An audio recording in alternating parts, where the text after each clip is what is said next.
Olá, seja muito bem-vindo a mais um vídeo aqui no nosso canal.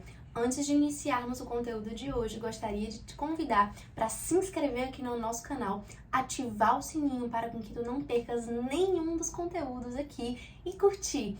Inclusive, também se quiser compartilhar esse conteúdo com um amigo teu que vai se interessar por esse vídeo, compartilha e vamos juntos hoje, no vídeo inicial, falarmos sobre o terceiro capítulo do livro Aprendendo a Terapia Cognitivo-Comportamental.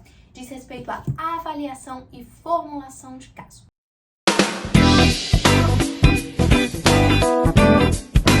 Na terapia cognitivo-comportamental, a avaliação do paciente ela é feita de uma forma abrangente. Em grande parte, a terapia cognitivo-comportamental envolve aspectos cognitivos e comportamentais. Embora essas duas esferas sejam as mais utilizadas para avaliar o paciente, nós também devemos levar em consideração aspectos biológicos, predisposição genética e todos os aspectos que envolvem ali o paciente. No capítulo 3, nós vamos identificar as principais indicações para o tratamento com a terapia cognitivo-comportamental, identificar também aspectos no pacientes que vão se beneficiar utilizando a terapia cognitivo-comportamental. Também identificaremos a melhor conceitualização de caso para a TCC. Como nós sabemos, a conceitualização de caso é o passo primordial da terapia cognitivo-comportamental. Então, no início do tratamento, uma avaliação completa, uma anamnese completa do paciente deve ser feita assim minuciosamente. Aspectos como história de vida, doença atual, como o paciente ele tem se apresentado naquele momento, histórico anterior de tratamento realmente de psicoterapia, aspectos socioculturais, aspectos interpessoais, todos os aspectos que englobam ali a vida daquele sujeito devem ser levados em consideração para uma avaliação completa do paciente. Desde 1980, não somente pacientes com depressão e ansiedade são beneficiados com a terapia cognitivo-comportamental, mas houve sim essa amplificação dos transtornos mentais que efetivamente tem comprovação científica de melhora utilizando a TCC. Portanto, a maior parte dos pacientes com transtornos psiquiátricos serão sim beneficiados do tratamento com a terapia cognitivo-comportamental, isoladamente ou com o tratamento de psicofármacos também, que aí realmente vai ser com uma avaliação do psiquiatra. Embora a terapia cognitivo-comportamental não seja a monoterapia adequada para bipolaridade e esquizofrenia, em conjunto, a psicofarmacologia realmente ela traz grandes benefícios até mesmo para esses pacientes. Uma das premissas da terapia cognitivo-comportamental é que ela é delimitada no tempo. Porém, ser delimitada no tempo não significa que um paciente ele vai ter o mesmo tempo de tratamento do outro. Alguns aspectos devem ser levados em consideração, como a cronicidade e a complexidade do caso em si. Por exemplo, alguns pacientes eles chegam até a terapia querendo solucionar um problema atual, bem pontual da vida dele, que nunca tinha precisado ali de uma atenção maior e que naquele momento precisou. Então, a gente precisa analisar a história prévia de tratamento, a gente precisa analisar o histórico daquele paciente e, normalmente, situações pontuais, elas são bem levemente solucionadas. Diferentemente daqueles pacientes que estão com um histórico ali, por exemplo, do transtorno depressivo maior, ou então do transtorno de ansiedade generalizada, ou outros aspectos que envolvem uma história de vida pautada naqueles transtornos realmente. Então, a gente precisa levar em consideração esses dois pontos, da cronicidade e a complexidade do caso.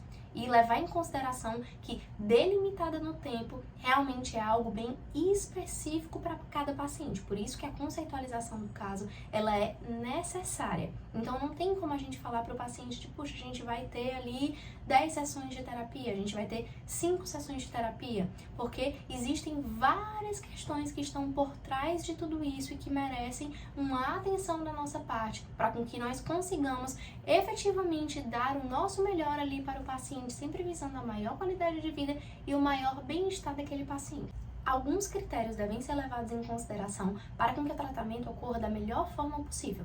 O primeiro deles é realmente trabalhar com o paciente a responsabilidade para a mudança. Saber que é um trabalho em conjunto, paciente e terapeuta, que nós estamos juntos em prol de um mesmo objetivo e que tanto da nossa parte tem toda a responsabilidade, o comprometimento para fazer com que naquele momento o paciente ele tenha o melhor de nós e da terapia cognitivo-comportamental, ele também precisa se responsabilizar pela mudança. Esse paciente, ele também precisa ter uma linha de raciocínio compatível com a terapia cognitivo-comportamental, que vai partir muito também da gente no processo de psicoeducação, de mostrar para aquele paciente o que é a terapia cognitivo-comportamental, como que ela funciona, os princípios básicos da TCC, que a gente já viu aqui em um outro vídeo. Então, nós precisamos psicoeducar aquele paciente. Ele também precisa ter capacidade de acessar os pensamentos, emoções, comportamentos. Por isso que a gente identifica que algumas das poucas contraindicações para o tratamento utilizando a terapia cognitivo-comportamental são pessoas que têm um estado de demência severa, que estão passando por confusões ali transitórias, como por exemplo, intoxicação por drogas. Então, essas são as poucas contraindicações da terapia cognitivo-comportamental, porque nós precisamos que o paciente ele esteja ali capacitado a acessar todos esses comportamentos, demências graves também, tá certo? Outra dimensão necessária para identificarmos o bom prognóstico do tratamento da terapia cognitivo-comportamental com o nosso paciente é relacionado ao otimismo que ele está para o tratamento.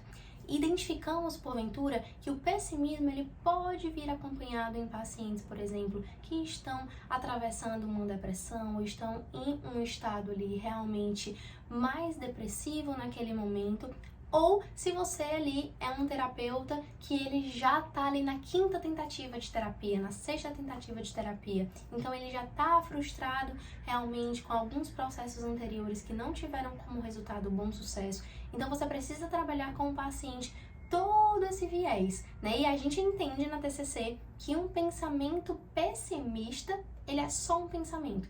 Então nós precisamos identificar os fatos concretos que comprovam, por exemplo, que aquele pensamento não é verdadeiro, ele é uma distorção da realidade. Então esse ponto também deve ser levado em consideração e ser trabalhado com o teu paciente.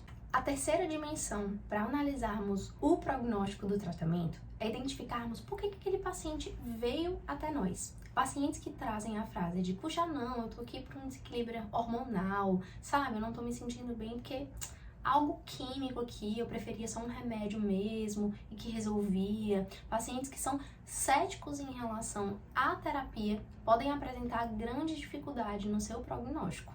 E a quarta dimensão para um bom prognóstico realmente do tratamento são pacientes que se adequam à terapia cognitivo-comportamental, que vem sentido na TCC. Por exemplo, existe uma pesquisa que avalia pacientes antes de iniciar a terapia, que avaliam a TCC como uma boa perspectiva teórica, eles tendem a ter mais sucesso na terapia do que aqueles pacientes que dizem, não sei se vai funcionar não, acho que não vai dar certo. Então, nós termos uma boa avaliação da perspectiva teórica que nós estamos entrando em contato ajuda muito no processo terapêutico. Outra dimensão essencial para uma boa análise do bom prognóstico da terapia é realmente analisar se o paciente ele possui uma boa capacidade de criar esse vínculo com o terapeuta, essa boa aliança terapêutica. E uma boa forma de analisar isso é identificando, por exemplo, como que essa pessoa se relaciona, como que são os vínculos construídos por essa pessoa. Se de certa forma são vínculos ali bons, duradouros, que são fáceis de acesso, porque uma boa aliança terapêutica diz muito sobre o bom prognóstico da terapia. Além disso, temos que trabalhar também a capacidade que o paciente tem de voltar a sua atenção para o problema em si, porque muitas vezes o paciente ele chega ali com uma demanda em específica na terapia, porém, conforme ali as sessões vão passando, ele vai trazendo outras questões. Então, a gente precisa trabalhar com o paciente a capacidade dele de voltar ali para o problema no qual ele está trabalhando, em relação àquele aspecto no qual ele gostaria de trabalhar. Claro que acontecem, por exemplo, imprevistos, situações que mexem muito com o sujeito ali e que ele precisa trazer outros focos para a sessão, e a gente não vai negar trabalhar aquele ponto, a gente vai acolher o paciente naquele momento, vai realmente trabalhar aquela situação emergencial com aquele paciente, porém voltar em outro momento depois para o foco da terapia, para que não seja perdido aquele ponto principal a ser trabalhado. E aí, gente, identificando que o paciente ele vai ter um bom prognóstico ali na terapia, nós vamos partir para a conceitualização de caso. E alguns pontos são essenciais para que nós consigamos fazer uma conceitualização de caso bem definida. O primeiro deles é identificação do diagnóstico do paciente, e essa conceitualização ela vai envolver o diagnóstico do paciente, fatores relacionados à infância, toda a experiência da infância daquele paciente e o desenvolvimento dele em todas as fases ali do desenvolvimento, questões situacionais, por exemplo, de situações que geraram ali estresses extremos ou situações que foram impactantes na vida daquele sujeito, aspectos socioculturais, aspectos interpessoais, hereditariedade e fatores genéticos também devem ser levados em consideração para uma boa conceitualização, tá? E como são os padrões de pensamento daquele paciente, os padrões comportamentais, as suas principais crenças nucleares que nós já vimos aqui, que são as crenças de desvalor, desamor, desamparo gerais, mas outras crenças que estão ali influenciando no padrão comportamental daquele paciente devem ser levadas em consideração e mantidas ali na conceitualização de caso. Quanto mais informação você conseguir pro do paciente, melhor para a tua conceitualização de caso ficar simplesmente assim perfeita e mais completa possível. Nos primeiros momentos da terapia, pode ser que a tua conceitualização seja apenas um rascunho, um esboço, e que você vá construindo aos poucos conforme a terapia vá progredindo em relação a isso. Pode ser porventura que você ainda não tenha fechado o diagnóstico daquele paciente, então você vai elaborando em relação a isso, vai estudando o caso daquele paciente para realmente fechar um diagnóstico correto em relação a esse aspecto, conforme tudo que você está aprendendo sobre terapia cognitivo-comportamental, sobre a história de vida daquele paciente. Porém, é importante que conforme a terapia vai avançando, você vá tendo todas essas informações que eu trouxe aqui, tá certo? Na fase intermediária e na fase final, essa conceitualização ela deve estar bem orquestrada, bem feita e bem coerente conforme as intervenções que você vai fazer, conforme o que você quer trabalhar com aquele paciente, para que tenha início, meio e fim, e que efetivamente as expectativas do paciente, como, poxa, eu quero trabalhar tal aspecto, eu quero trabalhar tal aspecto, sejam efetivamente concluídas com sucesso. E que você consiga ajudar mesmo aquele paciente conforme o problema que ele tem te trazido. Esse foi mais um vídeo aqui no nosso Clube do Livro. Te espero na próxima. Um beijo!